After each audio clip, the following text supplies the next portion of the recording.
Malam itu, Jakarta bergetar bukan karena gempa, tapi karena ketakutan. Tahun 1984, Pelabuhan Tanjung Priok, yang biasanya ramai oleh bau laut dan suara buruh menurunkan peti kemas, mendadak jadi saksi bisu pembantaian. Teriakan rakyat yang menuntut keadilan dibungkam oleh rentetan peluru. Asap mesiu menutupi langit, sementara di jalanan, tubuh-tubuh tergeletak, menyisakan aroma besi dan kehilangan. Negara, yang seharusnya melindungi, justru menembak rakyatnya sendiri. Di tempat lain, seorang mahasiswa muda bernama Mahfud MD menatap layar televisi hitam putih yang menyiarkan kabar samar tentang kerusuhan. Ia tahu, itu bukan kerusuhan. Itu pembunuhan yang dibungkus narasi resmi. Sejak malam itu, pikirannya berubah, hukum tak boleh lagi jadi alat kekuasaan. Ia berjanji dalam diam, bahwa suatu hari nanti, ia akan berada di posisi di mana hukum tak bisa lagi dibeli atau dibungkam. Namun janji itu bukan hal mudah. Di era itu, berbicara soal keadilan sama dengan mengundang bahaya. Mahfud belajar diam, bukan karena takut, tapi karena ia tahu, diamnya sedang mengasah pedang. Tahun demi tahun berlalu, tapi bayangan Tanjung Priok tak pernah pudar. Setiap kali ia berdiri di ruang kuliah, berbicara tentang konstitusi, di matanya masih ada pantulan api dari malam kelam itu. Ia tahu, luka bangsa belum benar-benar sembuh. Waktu berjalan, reformasi datang, dan kekuasaan berganti rupa. Tapi Mahfud sadar, hanya kulit yang berubah, mentalitas lama masih mengendap di tubuh institusi negara. Di ruang-ruang hukum, masih ada tangan-tangan yang bermain, di balik seragam, masih ada ego yang menutupi nurani. Reformasi 1998 hanyalah awal, bukan akhir. Luka lama belum ditutup, hanya dibalut dengan pita yang berbeda warna. Di sisi lain negeri, sosok lain sedang tumbuh dengan cara berbeda. Purbaya Yudisadewa, ekonom muda dengan pikiran tajam dan idealisme keras kepala, memandang reformasi dari kacamata yang lain, sistem ekonomi dan anggaran negara yang korup adalah sumber dari semua penyakit kelembagaan. Ia melihat bagaimana uang rakyat disalurkan bukan untuk kesejahteraan, tapi untuk memperkuat jaringan kekuasaan. Selama uang bisa dibelokkan, hukum tak akan bisa lurus, begitu katanya suatu ketika. Mereka berdua tak saling mengenal saat itu. Tapi nasib sedang menulis takdir yang sama, dua jalan berbeda yang suatu hari akan bertemu dalam satu persimpangan bernama reformasi sejati. Mahfud membawa moral hukum, Purbaya membawa logika ekonomi. Keduanya lahir dari pengalaman berbeda, tapi sama-sama menyimpan luka yang sama, melihat negara gagal melindungi rakyatnya sendiri. Dan di tengah bayang-bayang Tanjung Priok yang masih menghitam di ingatan bangsa, semangat itu mulai bangkit kembali. Mahfud tahu, luka lama tak bisa disembuhkan dengan lupa. Ia harus disembuhkan dengan keadilan. Dan mungkin, di masa depan, dengan figur seperti Purbaya di sisi ekonomi dan dirinya di ranah hukum, reformasi yang dulu hanya wacana bisa benar-benar menjadi kenyataan. Karena untuk menebus darah yang pernah tumpah, bangsa ini butuh lebih dari sekadar janji, bangsa ini butuh keberanian. Reformasi 1998 datang seperti badai, menggulingkan kekuasaan yang terlalu lama berdiri, mengguncang fondasi birokrasi yang kaku, dan membuka tabir gelap yang selama ini menutupi wajah negara. Rakyat berteriak di jalan-jalan, menuntut perubahan total. Namun ketika euforia itu mereda, kenyataan mulai berbicara, institusi yang diharapkan bersih ternyata hanya berganti baju. Polri memang dipisahkan dari ABRI, tapi jiwanya masih dibalut dengan aroma kekuasaan lama. Mahfud MD yang saat itu sudah mulai dikenal sebagai akademisi dan pegiat hukum, melihat semua itu dengan getir. Ia tahu, reformasi tanpa revolusi mental hanyalah perbaikan kosmetik. Di ruang sidang, ia melihat para pejabat masih memperlakukan hukum seperti alat tawar-menawar. Undang-undang disusun bukan untuk rakyat, tapi untuk kepentingan kelompok. Hukum belum menjadi pedang yang tajam, ia masih lentur di hadapan kekuasaan. Kita ubah kulitnya, tapi jantungnya tetap sama, begitu katanya suatu sore, menatap jauh ke arah gedung DPR yang berdiri megah tapi dingin. Sementara itu, di ranah ekonomi, Purbaya Yudisadewa mulai menelusuri jejak lain dari penyakit bangsa, sistem anggaran yang tidak transparan dan tumpang tindih kepentingan antar lembaga. Ia menemukan bagaimana kebijakan keuangan seringkali disusun bukan berdasarkan logika ekonomi, tapi atas dasar kompromi politik. Ia tahu, reformasi birokrasi tak akan pernah hidup jika uang negara masih mengalir ke tangan yang salah. Kalau uang rakyat terus dijaga oleh mereka yang bermain di kegelapan, sistem tak akan pernah pulih, ujarnya dalam satu diskusi tertutup. Kedua figur ini, meski berjalan di jalur berbeda, memikul keresahan yang sama. Mahfud melihat hukum lumpuh karena uang, sementara Purbaya melihat ekonomi sakit karena hukum tak tegas. Keduanya, tanpa sadar, sedang menelusuri dua sisi dari penyakit yang sama, korupsi struktural yang menular ke seluruh tubuh pemerintahan. Reformasi memang telah membuka pintu, tapi belum ada yang berani masuk untuk membersihkan isinya. Setiap kali ada pejabat bicara tentang perubahan, di belakangnya selalu ada jaringan lama yang menahan langkah. Birokrasi yang dulu tunduk pada kekuasaan, kini tunduk pada kepentingan baru. Sistem berganti wajah, tapi tidak berganti watak. Mahfud mulai menyadari bahwa hukum tak bisa bekerja sendiri tanpa sistem ekonomi yang jujur. Purbaya pun sadar bahwa ekonomi tak akan sehat tanpa hukum yang tegas. Maka dari kejauhan, tanpa mereka tahu, gagasan mereka mulai beririsan, tentang negara yang kuat bukan karena takut pada rakyat, tapi karena berani menegakkan keadilan dan transparansi. Namun jalan ke sana tidak mudah. Reformasi yang seharusnya menjadi awal kebangkitan justru berubah menjadi labirin kepentingan. Dan di dalam labirin itu, hanya mereka yang berani mempertaruhkan reputasi dan kenyamananlah yang bisa menyalakan obor. Dua figur ini sedang bersiap, pelan tapi pasti, untuk menyalakan kembali makna sejati dari kata reformasi. 2 dekade setelah reformasi, Indonesia tampak tenang di permukaan, tapi di baliknya, badai diam-diam menggelegak. Publik mulai lelah mendengar kata reformasi yang hanya jadi slogan kampanye. Korupsi tetap tumbuh subur, keadilan terasa seperti barang mewah, dan hukum, sekali lagi, tunduk pada kekuasaan. Di ruang-ruang rapat kementerian, keputusan besar sering diambil bukan dengan data, tapi dengan telepon dan bisikan. Negeri ini seperti kapal megah yang berjalan tanpa kompas. Mahfud MD, kini duduk di posisi strategis, merasakan beban itu setiap hari. Ia tahu, banyak di sekelilingnya yang bicara soal penegakan hukum, tapi takut ketika berhadapan dengan kenyataan. Ada yang mengaku pejuang reformasi, tapi diam saat teman separtainya terseret kasus. Di depan kamera, mereka bicara integritas, di belakang meja, mereka menandatangani kompromi. Dan di tengah semua itu, Mahfud berdiri sendiri, menolak tunduk, meski tekanan datang dari segala arah. Kalau hukum tak bisa menegakkan keadilan, maka negara ini akan kehilangan maknanya, ucapnya dengan suara bergetar dalam satu rapat kabinet yang sunyi. Di sisi lain, Purbaya Yudisadewa sedang menatap data ekonomi yang lebih jujur dari politikus manapun. Ia tahu dari angka-angka, ketimpangan tumbuh, kebocoran anggaran masih tinggi, dan efisiensi birokrasi belum bergerak. Ia mulai sadar, penyakit bangsa ini bukan hanya soal mental, tapi soal sistem yang sengaja dibuat rumit agar bisa dimanipulasi.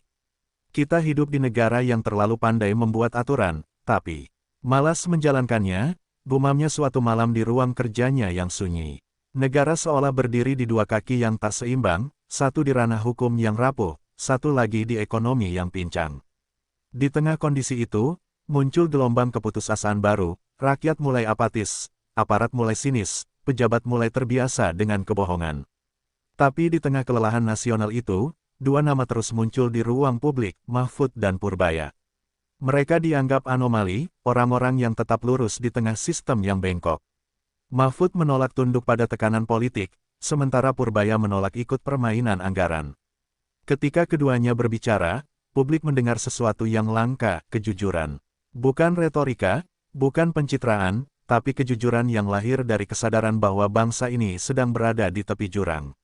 Kalau kita biarkan sistem seperti ini, kita hanya menunggu waktu sampai negara ini runtuh dari dalam, kata Purbaya dalam satu forum ekonomi, disambut hening panjang yang lebih keras dari tepuk tangan. Tapi bukan hanya rakyat yang mendengar. Mereka yang nyaman di sistem lama juga mulai gelisah. Nama Mahfud dan Purbaya mulai jadi bisikan di lorong-lorong kekuasaan. Ada yang menilai keduanya ancaman, ada yang menyebut mereka idealis naif. Tapi bagi sebagian rakyat, mereka seperti dua obor kecil di tengah kabut tebal. Tidak cukup untuk menerangi seluruh negeri, tapi cukup untuk menandai arah. Dan di titik inilah cerita sesungguhnya dimulai, ketika dua jalur, hukum dan ekonomi, mulai berpotongan. Bukan karena kebetulan, tapi karena sejarah memanggil mereka. Negara sedang di persimpangan, apakah akan kembali ke masa di mana hukum tunduk pada uang, atau melangkah ke era di mana uang tunduk pada hukum. Pilihannya sederhana, tapi taruhannya adalah masa depan seluruh bangsa. Tak ada yang menyangka, satu kasus pembunuhan bisa mengguncang seluruh institusi sebesar Polri. Tapi begitulah kenyataannya. Kasus Verdi Sambo bukan sekadar cerita kriminal, ia adalah cermin retak yang menampakkan wajah asli kekuasaan. Saat fakta demi fakta terungkap, publik gemetar bukan karena darah yang tumpah, tapi karena menyadari keadilan bisa dipermainkan, bahkan oleh mereka yang bersumpah menjaganya. Di tengah gelombang kemarahan rakyat, Mahfud MD berdiri di podium, suaranya tenang tapi tajam. Negara ini tak boleh kalah dari orang yang merasa dirinya di atas hukum, katanya.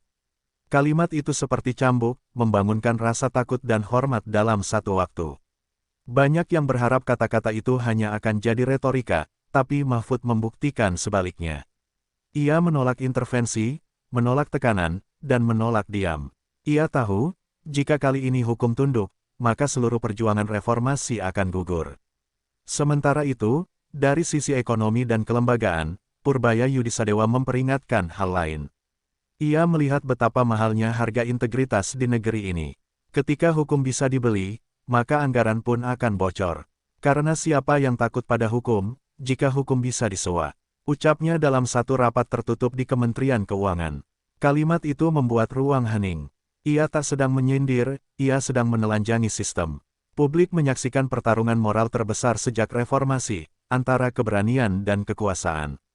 Di balik layar, tekanan politik datang seperti badai. Telepon-telepon gelap, pesan ancaman, bahkan upaya pembentukan opini untuk menjatuhkan nama-nama yang dianggap mengganggu keseimbangan. Tapi baik Mahfud maupun Purbaya tidak bergeser.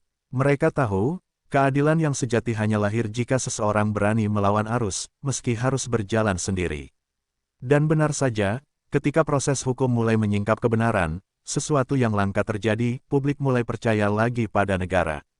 Untuk pertama kalinya dalam waktu lama, rakyat melihat bahwa hukum bisa bekerja, meski pelan, meski penuh luka.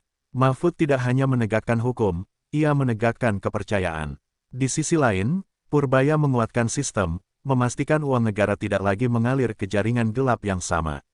Dua arah perjuangan, satu tujuan, menegakkan fondasi keadilan sejati. Tapi integritas selalu punya harga. Di belakang layar, banyak yang mulai berbisik, mereka terlalu keras. Beberapa pejabat merasa terancam, beberapa konglomerat mulai resah.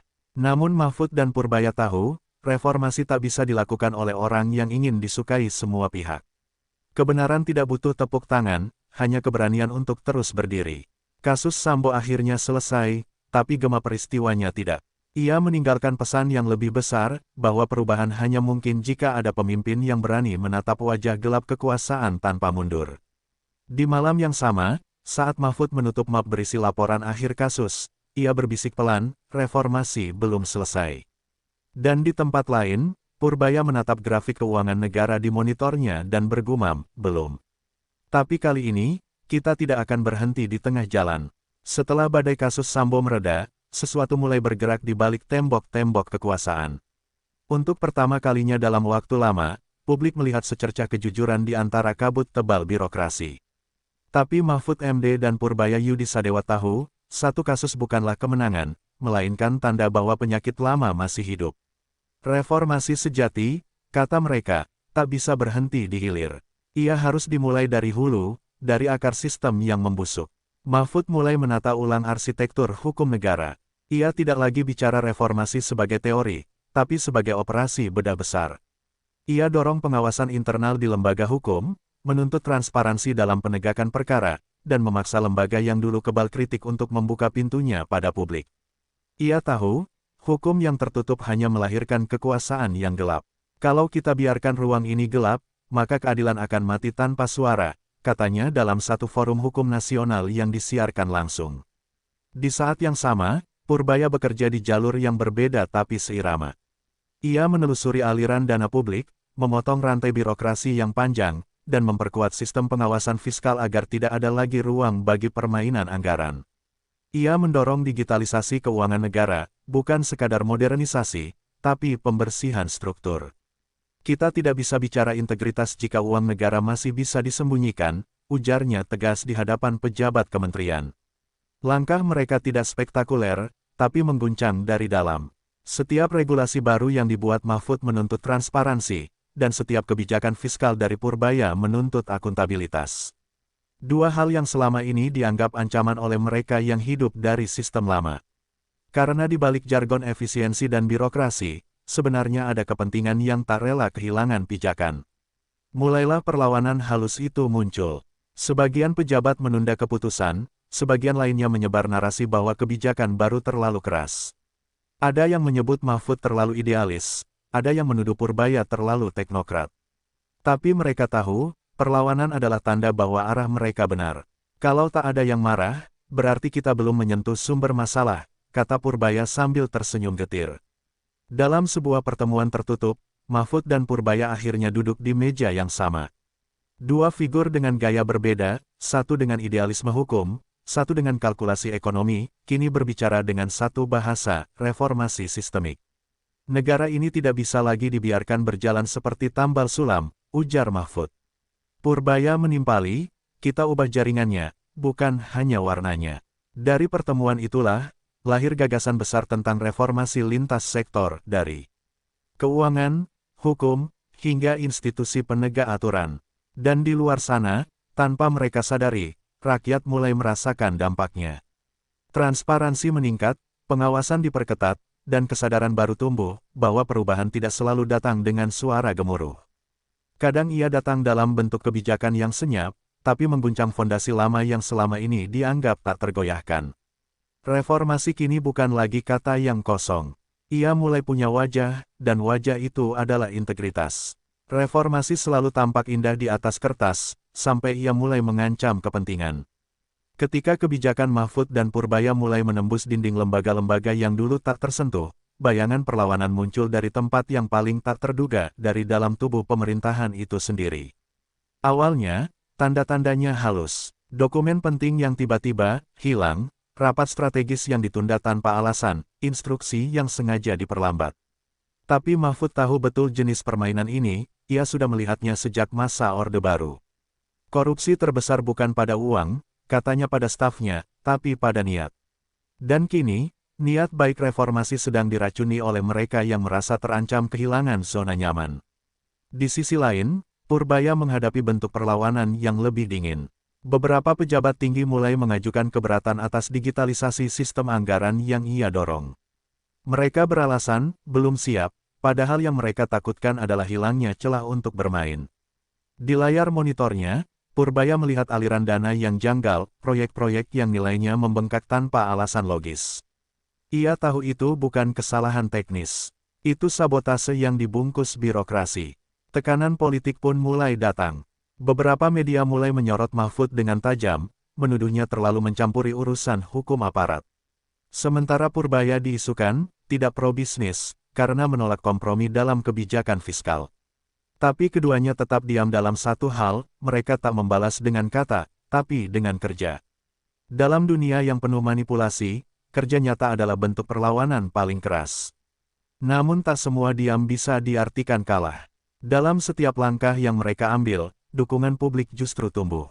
Rakyat mulai melihat siapa yang benar-benar berjuang dan siapa yang sekadar berbicara. Mahfud yang dulu sering dianggap terlalu akademis kini jadi simbol keberanian. Purbaya yang dikenal kalem, kini dilihat sebagai teknokrat yang berani melawan sistem busuk dari dalam. Dua figur ini menjadi semacam anomali politik, pejabat yang tidak bisa dibeli, dan tidak takut kehilangan jabatan. Suatu malam, setelah serangkaian tekanan yang melelahkan, Mahfud menatap jendela kantornya yang gelap. Kadang aku merasa, musuh terbesar reformasi bukan para koruptor, tapi mereka yang pura-pura mendukungnya, katanya lirih. Purbaya, di ujung telepon, hanya menjawab pelan, dan mereka jauh lebih sulit dilawan, karena mereka memakai wajah teman. Sunyi menyelimuti percakapan itu, tapi di balik keheningan, mereka tahu, perjuangan ini baru benar-benar dimulai. Reformasi yang mereka bangun kini sedang diuji bukan oleh kekuatan luar, tapi oleh racun dalam tubuhnya sendiri. Tapi sejarah selalu menulis bahwa setiap perubahan besar harus melewati masa gelap. Dan di kegelapan itulah, integritas diuji, bukan dengan kata-kata, tapi dengan keberanian untuk tetap berdiri meski tak ada lagi tepuk tangan. Setelah badai perlawanan dari dalam, satu hal menjadi jelas, publik sudah tidak mau lagi ditipu oleh kata reformasi. Mereka ingin bukti, dan bukti itu mulai tampak, pelan tapi nyata. Di televisi, rakyat menyaksikan bagaimana pelaku pelanggaran hukum di tubuh Polri benar-benar diproses. Di media sosial, nama Mahfud MD dan Purbaya Yudi Sadewa menjadi simbol kejujuran baru di tengah politik yang lusuh. Kepercayaan publik, yang dulu mati, kini perlahan hidup kembali. Mahfud tahu ini momentum yang langka. Ia tak ingin energi rakyat menguap seperti dulu, ketika reformasi 1998 berubah jadi ajang bagi elit baru untuk berebut kursi.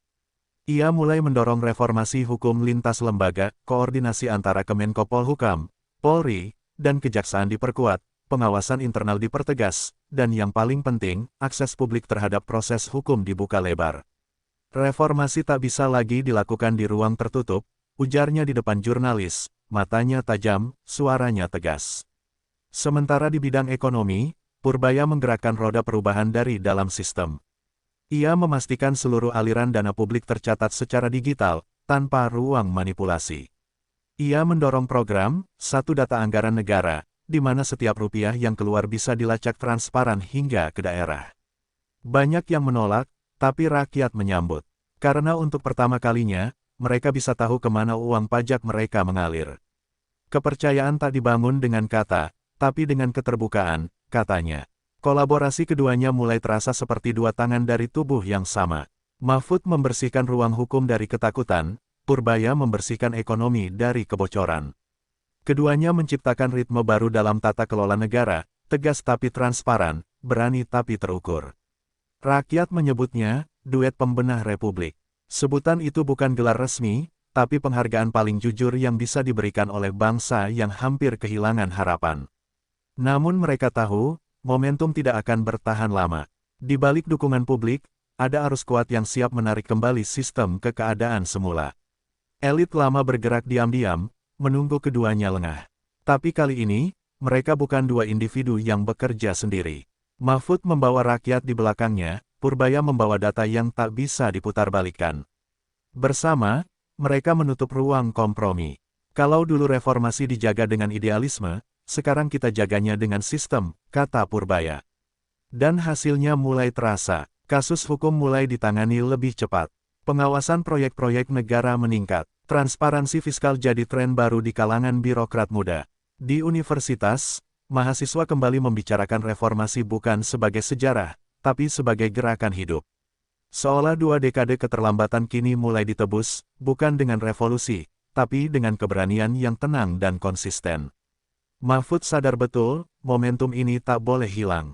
Kalau kita berhenti sekarang, mereka akan menulis sejarah seolah kita tak pernah berjuang, ujarnya kepada timnya. Dan Purbaya menjawab dengan nada rendah tapi pasti, maka jangan berhenti. Kita harus selesaikan apa yang dulu hanya jadi janji. Dua suara itu bergema di antara dinding kekuasaan, menjadi pengingat bahwa reformasi bukan peristiwa, tapi proses panjang yang hanya bisa dijaga oleh orang-orang yang tak gentar melawan kebiasaan lama. Tak ada reformasi tanpa benturan. Dan kali ini, benturannya bukan lagi ide versus kebiasaan, tapi kebenaran versus kekuasaan. Ketika Mahfud dan Purbaya mulai menekan celah-celah gelap di birokrasi, mereka bukan hanya menantang sistem, tapi juga menyentuh urat nadi kekuasaan lama yang selama ini hidup dari ketidakteraturan. Di balik layar, permainan dimulai. Sejumlah pihak mulai memutar opini, menggiring narasi bahwa kebijakan Mahfud mengancam stabilitas hukum, sementara langkah Purbaya menghambat pertumbuhan ekonomi. Di media, headline yang dulu memuji mulai berbalik menjadi sindiran. Di parlemen, suara-suara mulai menggaung, jangan terlalu idealis, negara butuh keseimbangan. Tapi bagi Mahfud, kata keseimbangan, seringkali hanya topeng bagi ketakutan. Kalau yang kita seimbangkan adalah kebenaran dan kebohongan, maka kita bukan sedang bernegara, kita sedang berkompromi, ujarnya dingin di hadapan anggota dewan. Sementara itu, Purbaya mulai menghadapi tekanan dari sisi yang lebih halus tapi mematikan. Proposal reformasi fiskalnya ditunda tanpa alasan, peraturan turunannya dibekukan oleh tangan-tangan yang tak terlihat.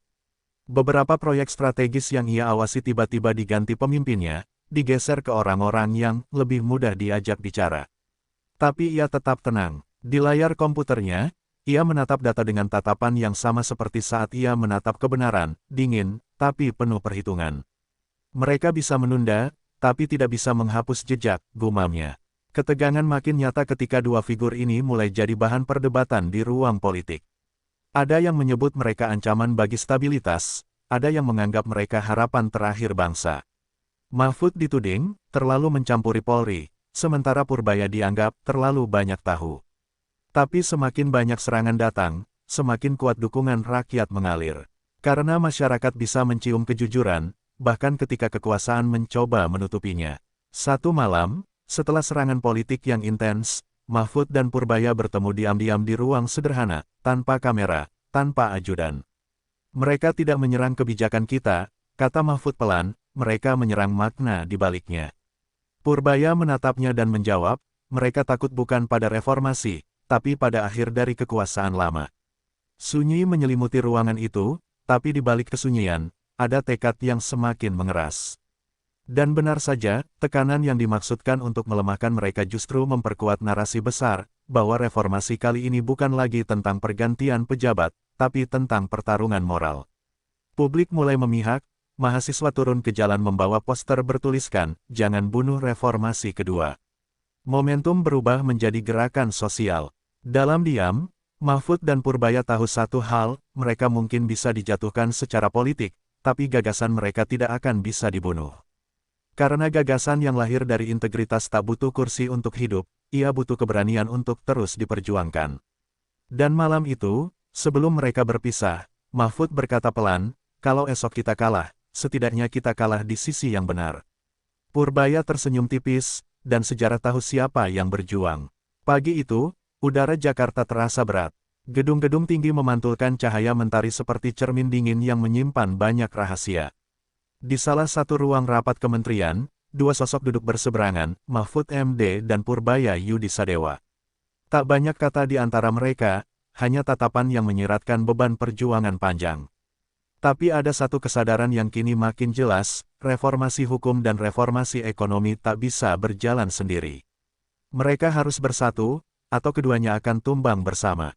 Mahfud membuka pertemuan dengan suara rendah namun tegas, kita sudah bersihkan sistem hukum dari banyak wajah lama, tapi kalau uang negara masih bocor, keadilan hanya jadi teori. Purbaya menimpali dengan nada berat, dan kalau hukum masih bisa dibeli, maka kebijakan ekonomi apapun akan selalu dimanipulasi. Dua kalimat itu bertemu seperti dua aliran air yang akhirnya menyatu di satu sungai besar, gagasan tentang negara yang tertata. Dari pertemuan itu lahirlah cetak biru reformasi terpadu, proyek besar yang diam-diam mereka sebut jalur ganda. Mahfud fokus membangun sistem penegakan hukum berbasis transparansi digital, sementara Purbaya memastikan semua transaksi dan kebijakan fiskal bisa dipantau real-time oleh lembaga hukum. Keadilan dan keuangan tak boleh lagi terpisah, ujar Purbaya dalam rapat lintas kementerian. Karena disitulah korupsi tumbuh, di antara dua sistem yang saling menutup mata. Langkah mereka cepat tapi hati-hati. Di kepolisian, mulai diterapkan audit independen berbasis data keuangan negara. Di Kementerian Keuangan, laporan pengawasan diintegrasikan langsung ke Kemenko Polhukam. Sistem baru ini membuat celah manipulasi semakin sempit. Banyak pejabat lama merasa tak nyaman, tapi rakyat menyambutnya dengan antusias. Untuk pertama kalinya, kebijakan negara terasa seperti bekerja untuk mereka, bukan untuk segelintir orang. Media internasional mulai melirik. Laporan dari luar negeri menulis bahwa Indonesia sedang menjalani reformasi administratif paling berani sejak era pasca reformasi. Tapi di dalam negeri, keduanya justru memilih diam. Bagi Mahfud dan Purbaya, pujian bukan tujuan. Mereka tahu, pekerjaan belum selesai. Kita bukan sedang membangun citra, kata Mahfud, kita sedang membangun kepercayaan yang pernah hancur. Namun di balik kemajuan itu, bayangan ancaman tetap mengintai. Para elit lama tak tinggal diam. Mereka mulai menyusup ke jalur-jalur baru yang dibangun, mencoba menumpang dalam sistem digital, mengatur algoritma, menyamarkan transaksi. Tapi Purbaya sudah menyiapkan langkah antisipasi. Ia membangun sistem keamanan berlapis, bahkan melibatkan lembaga independen untuk memastikan tidak ada satu tangan pun yang bisa menyentuh data tanpa izin hukum. Dalam senja yang tenang, Mahfud menatap keluar jendela kantornya. Kita sudah berjalan terlalu jauh untuk mundur, katanya lirih. Purbaya menatap layar komputernya yang menampilkan peta integrasi sistem nasional. Ia menjawab pelan, kalau negara ini mau berdiri tegak, hukum dan ekonomi harus jadi satu napas. Dan di antara cahaya oranye sore itu, dua figur yang dulu datang dari jalur berbeda kini berdiri di garis yang sama, bukan sekadar pejabat, tapi dua penjaga republik yang percaya reformasi sejati hanya mungkin jika integritas dan sistem berjalan beriringan. Waktu berjalan, dan sejarah mulai menulis dengan caranya sendiri.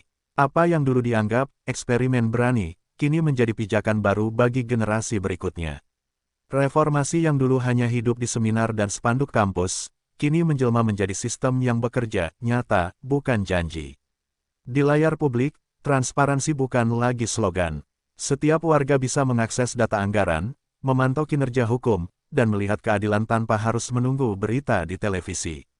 Polri berubah pelan tapi pasti.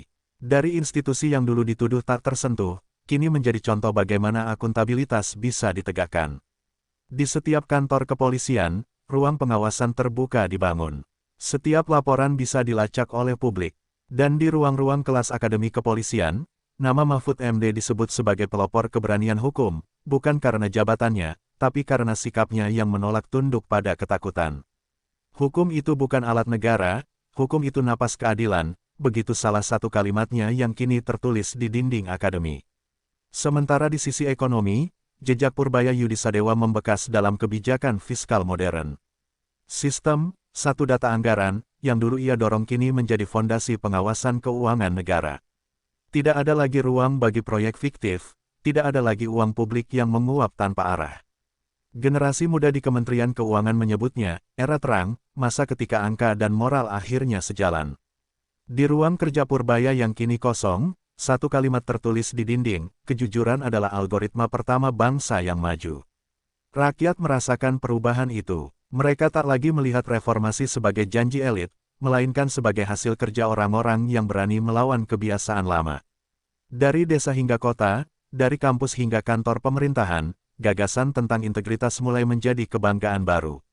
Reformasi tak lagi butuh poster atau orasi, karena ia hidup di sistem yang bekerja, di kebijakan yang transparan, di hukum yang berani menatap ke atas. Bukan hanya ke bawah, namun sejarah juga tahu, setiap perubahan besar punya harga. Mahfud dan Purbaya menanggung banyak luka, politik, reputasi, bahkan ancaman. Tapi mereka tak pernah mundur. Karena bagi mereka, kemenangan bukan soal jabatan, melainkan tentang meninggalkan sistem yang lebih jujur dari sebelumnya. Itulah arti sejati dari kemenangan reformasi. Tahun-tahun berlalu, dan wajah mereka terpampang di dinding gedung-gedung negara. Bukan sebagai pahlawan yang disembah, tapi sebagai pengingat bahwa keberanian bisa mengalahkan kebiasaan. Di bawah nama mereka, tertulis kalimat yang kini menjadi semacam sumpah bagi birokrat muda. Reformasi bukan untuk dikenang, tapi untuk diteruskan. Dan disitulah warisan terbesar mereka hidup, bukan di buku sejarah, bukan di pidato, tapi di tangan generasi baru yang percaya bahwa republik ini, meski pernah goyah, bisa berdiri tegak kembali. Karena pada akhirnya, dua jalur yang berbeda, hukum dan ekonomi, telah menyatu di satu tujuan, membangun negara yang jujur kepada rakyat.